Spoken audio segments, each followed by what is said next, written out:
Hello there everyone, Adam Mr. F here.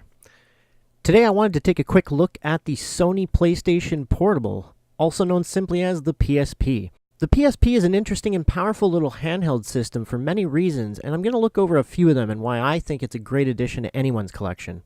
The Sony PlayStation was released in late 2004 in Japan and mid-2005 in the rest of the world for around $200. There are a few models such as the PSP 2001, of which I have here, and the complete redesign known as the PSP Go. It was later succeeded by the PlayStation Vita in 2012 and was eventually discontinued in 2014. Notable features of the PSP are its multimedia capabilities such as its video player and TV tuner, connectivity with PS3 systems, network play with other PSP units, and internet connectivity. It was also the only handheld to ever use an optical disc format, known as the UMD or Universal Media Disc, as its primary storage medium. It ran a very capable 333 MHz CPU with 64 MB of RAM. It used additional Memory Stick Duo and Pro Duo storage, stereo speakers, built-in microphone, Wi-Fi, USB, a 4.3-inch screen, and a video and audio out jack. And to be noted, the battery life does start off well, but over time the batteries don't hold a charge as well as other systems. It is an issue with all Sony batteries in general. I hope to cover that topic at a later date. And at least it's not too hard to find a replacement battery online, and they did make larger size battery pack. The biggest selling point for me though was the audio and video out feature. With an additional cable, you can easily plug the system into your television with progressive output. There were later cables and devices that allowed it to output in HDMI and upscale to 720p, but I never ended up looking into that. When connected though, the device acts like a controller connected to a TV and it just feels and plays great. The layout of the buttons on the system is exactly like a Super Nintendo controller, with the addition of a little analog stick. There are 4 face buttons, your directional pad, your top L and R buttons, as well as a select and start. There's also controls for volume, brightness, TV output, etc. But why do I mention that the layout is exactly like an SNES controller?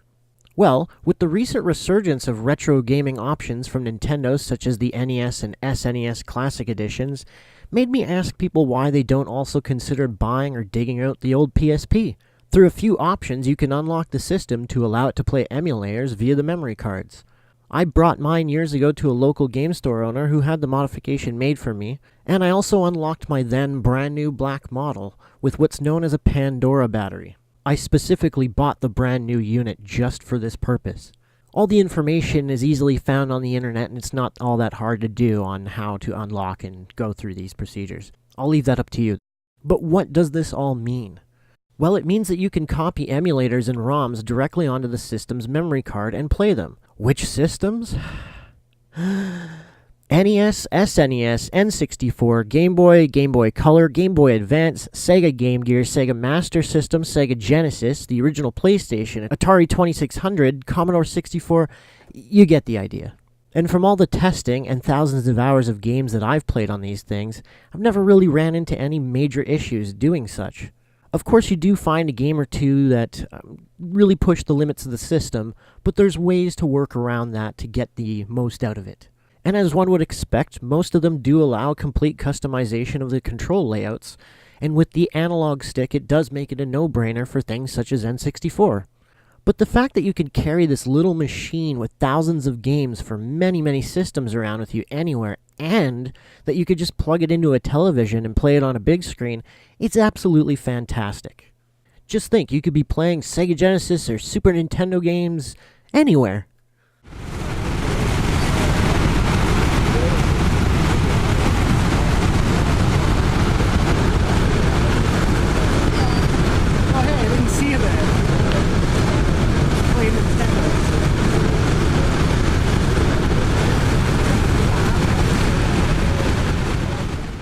An additional bonus to this is that you can apply English patches to foreign games or Japanese releases such as Mother 3, which was never released in North America, and you can play them with ease. This game, Mother 3, would have been the sequel to Earthbound on the SNES. But truly the possibilities are nearly endless with this little machine. And on top of all that, you can still use it to play UMD games and movies whenever and wherever you want. And yes, I know there aren't a ton of movies that were released in the UMD format, but it will still play your own files that you put on it, so it's not the only option under the sun.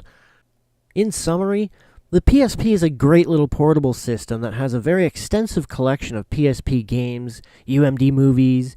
It can play all of your media files. It can even stream internet radio. But can he do this, eh? On top of that, it makes it a perfect little retro gaming system that you can play on the go and connect to a television and pick up where you left off at any time on any screen.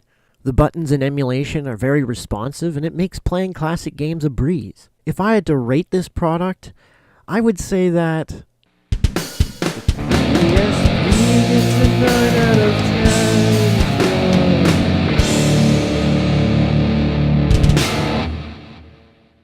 Thank you guys so much for watching. Please hit the thumbs up if you like this video, and don't forget to leave your comments below, and tell me if you have a PSP and whether you've used yours for any retro gaming, or whether you maybe plan on doing so in the future.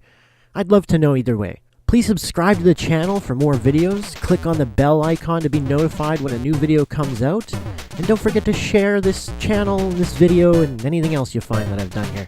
Again, thank you, and until next time, remember to be awesome to each other.